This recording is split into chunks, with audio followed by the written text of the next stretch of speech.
নমস্কার বন্ধুরা, কেমন আছেন আপনারা সবাই? আমার ভিডিও যে যেখান থেকে দেখছেন আশা করছি সকলে খুব খুব ভালো আছেন এবং সুস্থ আছেন। আমরাও এখন ভালো আছি। তো আজ হলো বুধবার আর এখন বাজে ওই সকাল 8টা সাড়ে 8টা মতো। তো চলুন আপনাদেরকে সঙ্গে নিয়ে ভিডিওটা এখান থেকে শুরু করছি। আজকে মেয়েদের রুমটা ভালো করে ডিপ ক্লিন করছি। তো প্রথমেই চলে এসেছি এই পর্দাগুলোকে চেঞ্জ করতে। ভিতরে যে শেয়ার কার্টেনটা থাকে সেটাকে খুলে দিচ্ছি, আর এই যে পর্দাটা রয়েছে এটাকে লাগিয়ে দিলাম। একটা কাঁচা পর্দা নিয়েছি আর আগের পর্দাগুলোকে নামিয়ে নিয়েছি। এই পর্দাটা আমার ভীষণ প্রিয় একটা পর্দা, পুরোপুরি কটনের একটা পর্দা। আর এর মধ্যে কোনো রকম ওই যে পর্দার মধ্যে যে গোল গোল যেগুলো থাকে যার মধ্যে থেকে রডটা যায় সেটা নেই, যার ফলে মেশিনেও কাচা যায়, কোনো অসুবিধা হয় না। আর ভীষণ ভালো কোয়ালিটি পর্দাটার, এত ভালো কোয়ালিটি।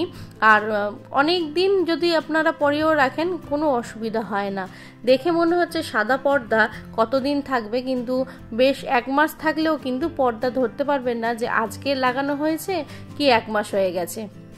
আমার বাড়ি যখন তৈরি হয়নি তখন আমার খুব ইচ্ছা ছিল, ফ্লিপকার্ট অ্যামাজন যখন আমি সার্চ করতাম, তো আমার যেহেতু বলেছি হোয়াইট জিনিস খুব পছন্দের, তো সার্চ করলে প্রথমেই এটা চলে আসতো এই পর্দাটা। তখন থেকেই আমি উইশ লিস্টে রেখে দিয়েছিলাম যে যদি কখনো আমার নিজস্ব বাড়ি হয় বা আমার ফ্ল্যাট হয় তো এই পর্দা আমি টানাবো।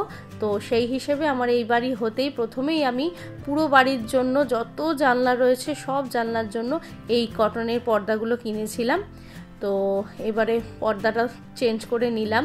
এবারে বিছনাটাকেও ভালো করে ঝেড়ে নিয়েছি, বিছনার চাদরটাকে চেঞ্জ করে নিচ্ছি। একটা নতুন চাদর পেতেছি, ক্যামেরায় কতটা ভালো আসছে জানি না, তবে বিছনার চাদরের কালারটা খুব সুন্দর, খুব একদম ইউনিক।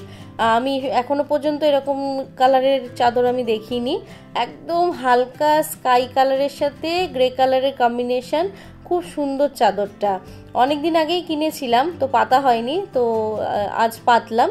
বিছনার চাদরটা ভালো করে টান টান করে নিলাম। আর এদিকে বিছনার চাদর না আমি সবসময় চিরুনি বা মেয়েদের যে স্টিলের স্কেল রয়েছে সেগুলো দিয়েই গুজি, না হলে হাত দিয়ে করা যায় না, অসুবিধা হয়। সেই জন্য বিছনার চাদর গোজার ক্ষেত্রে আমি চিরুনি অথবা স্টিলের স্কেল ইউজ করে থাকি। আর এদিকে এই যে স্টাডি টেবিলটা রয়েছে এটাকে ভালো করে মুছে নিচ্ছি। রেগুলারই এটাকে একবার মুছে নিই, তা না হলে খুব বাজে দেখতে লাগে, যেহেতু এটা উডেন কালারের তো ধুলো ভীষণ দেখা যায়। আর এই যে মেয়ের হাতে আঁকা ছবিটা মা দুর্গা, এটাও রেগুলার একটু মুছে নিই, খুব যত্নের তো জিনিসটা সেই জন্য। আর এদিকে এই ড্রয়িং রুমের আজকে সমস্ত কুশন কভারগুলো চেঞ্জ করে দিচ্ছি, কভারগুলোকে। আর সমস্ত যে ফার্নিচারগুলো রয়েছে সেগুলোকে একটুখানি ডাস্টিং করে নেব। আর এদিকে যে কুশন কভারগুলোর খুলছি, এগুলো বেশি দিন হয়নি, এই মনসা পুজোতেই আমি লাগিয়েছিলাম। তো আবার একটা কাঁচা কুশন কভার এর মধ্যে পরিয়ে দিচ্ছি। এবার এই সোফাগুলোকে খুব ভালো করে ঝেড়ে নেব। যেহেতু সোফার কালারটা ডিপ কালার, সেই জন্য ধুলো ভীষণ বোঝা যায়, একদম সাদা হয়ে থাকে যেন উপর থেকে কেউ পাউডার ছড়িয়ে রেখেছে। তো সেই জন্য ভালো করে সোফাটাকে ঝেড়ে নেব। ভীষণ ধুলো ওড়ে সোফাটা যখন ঝাড়া হয়, দেখতেই পারবেন একটু পরে আপনারা। এই যে দেখতেই পাচ্ছেন এটাকে ভালো করে ঝাড়ছি, কত ধুলো উঠছে দেখতে পাচ্ছেন। রাস্তার ধারে বাড়ি হলে এই এক সমস্যা।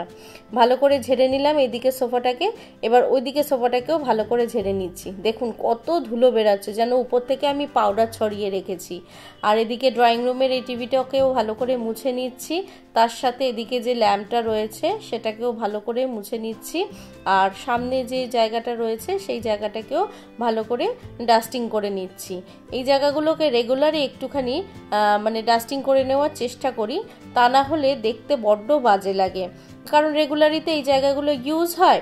আর দেখবেন ঘর বাড়ি যদি একটু ডাস্টিং করা থাকে আর জামা কাপড় যদি জায়গার মতন জায়গায় থাকে, শুধু জামা কাপড় নয়, যে কোনো জিনিস যদি জায়গায় থাকে, ঘর কিন্তু অনেকটাই পরিষ্কার মনে হয়। আর এই জামা কাপড়গুলোকে আগের দিন কেচেছিলাম, তো একটু রোদ খাইয়ে নিয়ে এলাম। জামা কাপড়গুলো কালকে থেকেই এই ঠাকুর ঘরের সোফায় পড়ে রয়েছে, তো এগুলোকে এখন সুন্দর করে ভাঁজ করে নিচ্ছি, তারপরে জায়গায় রেখে দেবো। আমি ছাদ থেকে জামা কাপড় তুলে আনার সাথে সাথেই জামা কাপড় ভাঁজ করে নিই। তবে কালকে আর ভাঁজ করা হয়নি, কারণ যেহেতু ঘরের মধ্যেই শুকিয়েছে বৃষ্টি হচ্ছিল বলে, সেই জন্য ভাবলাম যে একবার রোদ খাইয়ে নিই, রোদ খাইয়ে তারপরে এটাকে ভাঁজ করব। তা না হলে না জামা কাপড়ে কেমন দেখবেন একটা ড্যাম ড্যাম গন্ধ হয়ে যায়। তো সেই জন্যই জামা কাপড়গুলোকে একবার রোদ খাইয়ে নিলাম, এবারে ভাঁজ করে নিলাম। এবারে যেখানে যেটা ছিল সেখানে সেটা রেখে দেবো। আর ঠাকুর ঘরটাকে ভালো করে ঝাড় দিয়ে নিচ্ছি, তারপরে ভালো করে মুছে নেব। আর এর আগেও আমি বলেছি যে ঠাকুর ঘরে ঝেঁটা, নেতা, বালতি, মপ, তারপরে হচ্ছে বেলচা, সমস্ত কিছুই কিন্তু আমার আলাদা। এগুলোকে আমি ছাদে রেখে দিই। আর এই যে দেখতেই পাচ্ছেন বেদির সামনে থেকে আমি ঝাঁটাটা নিয়ে যাচ্ছি। প্লিজ কেউ কিন্তু কমেন্টস করবেন না যে ঝাঁটা কেন লাগানো হচ্ছে।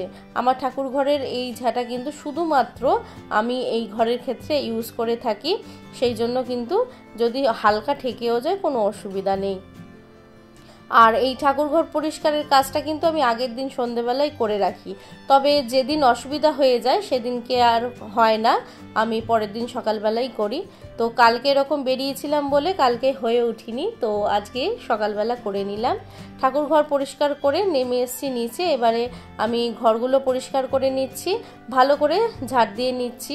এর আগেও বলেছি আমি যে আমি ঝাড়টা খুব ভালো করে দিইনি, তার ফলে কি হয়, মুছতে খুব বেশি সময় লাগে না। আর আমি বলেইছি যে আমার ঘরে ভীষণ চুল ওড়ে, তো সেই জন্য একটু ঝাড় দিতে সময় লাগে। ঝাড়টা ভালো করে দেওয়া হয়ে গেলে মুছতে কিন্তু বেশিক্ষণ সময় লাগে না। তো এদিকে ঝাড় দিয়ে নিয়ে ঘরগুলোকে ভালো করে মুছে নেব। এবারে চলুন কিছু কমেন্টস পড়ে নিই, অনেক দিন কমেন্টস পড়া হয় না। হীরা লাইফস্টাইল গ্যালারিতে উনি লিখছেন, দিদি ছোটবেলার কথা মনে পড়লে খুব কষ্ট লাগে, যদি সম্ভব হতো ছোটবেলায় ফিরে যেতাম, খুব মিস করি ছোটবেলা। তোমার কথাগুলো শুনলাম, অনেক ভালো লাগলো, ভালো থেকো দিদি। আসলে আমি একটা ভিডিওতে ওই আমার স্কুল লাইফের কথা শেয়ার করেছিলাম, তো সেইটা থেকেই উনি এই কমেন্টসটা লিখছেন। সত্যি হীরা লাইফস্টাইল গ্যালারি তোমাকে বলছি, সত্যি ছোটোবেলাটা আমাদের খুব সবারই কিন্তু স্কুল লাইফটা খুব খুব ভালো কাটে। তো থ্যাংক ইউ সো মাচ তোমাকে আমাকে এই কমেন্টসটা করার জন্য। ও আরেকটাও লিখেছে যে দিদি তোমার বাড়ি খুব সুন্দর পরিপাটি করে গুছিয়ে রাখো, দেখতে ভীষণ ভালো লাগে, পুরো ভিডিও দেখে নিয়েছি, ভালো থেকো দিদি। Thank you so much. এই হীরা লাইফস্টাইল গ্যালারি ও আমাকে রেগুলার আমাকে কমেন্টস করে, আমার খুব ভালো লাগে ওর কমেন্টস পড়তে। আমার কমেন্ট সেকশানে প্রায় ওর কমেন্টসটাই সবার প্রথম আসে, তো তোমার কমেন্টস পড়তে কিন্তু আমার খুব ভালো লাগে। আচ্ছা, এরপরে লিখছে তিতলি অ্যান্ড তিন্নি, ভালো লাগলো ব্লগটা, বন্ধু হলাম, পাশে আছি, পাশে থেকো। থ্যাংক ইউ সো মাচ তোমাকে, অবশ্যই আমি সকলেরই পাশে আছি। আচ্ছা, তারপর লিখছে অনামিকা ঘোষ, খুব সুন্দর video, thank you so much. অনেক দিন পর তুমি কিন্তু কমেন্টস করলে, আমি কিন্তু খেয়াল রাখি কে কবে কমেন্টস করছো, তো অনেক দিন পর করলে বেশ ভালো লাগলো, এরকম কমেন্টস করতে থাকবে। আচ্ছা, এরপরে লিখছে থ্রি অ্যাঞ্জেলস, অনেক সুন্দর তোমার video, thank you so much. Thank you so much তোমাকে, তুমি খুব ভালো থেকো। আর এরপরে লিখছে ইন্দ্রজিৎ ভট্টাচার্য, আপনার ভিডিও আমার খুব ভালো লাগে কিন্তু বড্ড একঘেয়ে হয়ে যাচ্ছে। থ্যাংক ইউ সো মাচ আপনাকে এত সুন্দর কমেন্টস লেখার জন্য, এবং আমাকে যে আপনি বললেন বড্ড একঘেয়ে হয়ে যাচ্ছে, আসলে আমি কিন্তু প্রায় অন্যরকম ভিডিও দিয়ে থাকি। একবারে যে সারা সপ্তাহ আমি শুধুমাত্র ঘরের কাজকর্ম দেখাই তা কিন্তু নয়, তার সাথে কিন্তু আমি প্রচুর টিপস আমি কিন্তু শেয়ার করি, ইভিনিং রুটিন শেয়ার করি, অনেক কিছু কিন্তু শেয়ার করি। তবে হ্যাঁ, এখন আমার একটু ইরেগুলার হয়ে যাচ্ছিল, কারণ পর আমার বাড়িতে মনসা পুজো গেল, তারপরে এই কি বলবো, জন্মাষ্টমীর একটা প্রস্তুতি চলছিল, সেটা তো আর হলো না। যাই হোক, তারপরে বাড়িতেই একটা অঘটন ঘটে গেল। তো এইসব নিয়ে আমার অনেকটাই ইরেগুলার হয়ে গেছে ভিডিও, তার জন্য সবার কাছেই আমি ক্ষমা চেয়ে নিচ্ছি। কিন্তু এরপর থেকে আমার ভিডিও রেগুলার আসবে, আপনারা অবশ্যই আমার পাশে থাকবেন। খুব শীঘ্রই আমার কিন্তু 1K কমপ্লিট হবে, আপনারা প্লিজ পাশে থাকবেন আমার, আর এভাবেই সাপোর্ট করে যাবেন। আপনাদের সকলকে অনেক অনেক অনেক ধন্যবাদ এভাবে পাশে থাকার জন্য। আশা করছি আমি একটু অন্য রকমের ভিডিও আগামী দিনে নিয়ে আসব। প্লিজ আমার পাশে থাকবেন সকলে। আর যারা এখনো পর্যন্ত চ্যানেলটা সাবস্ক্রাইব করোনি, প্লিজ সাবস্ক্রাইব করে পাশে থেকো। এদিকে আপনাদের সঙ্গে গল্প করতে করতে দেখুন ঘরটা একদম ডিপ ক্লিন করেছি, একদম পরিষ্কার হয়ে গেছে, কি সুন্দর লাগছে দেখতে ঘরটা।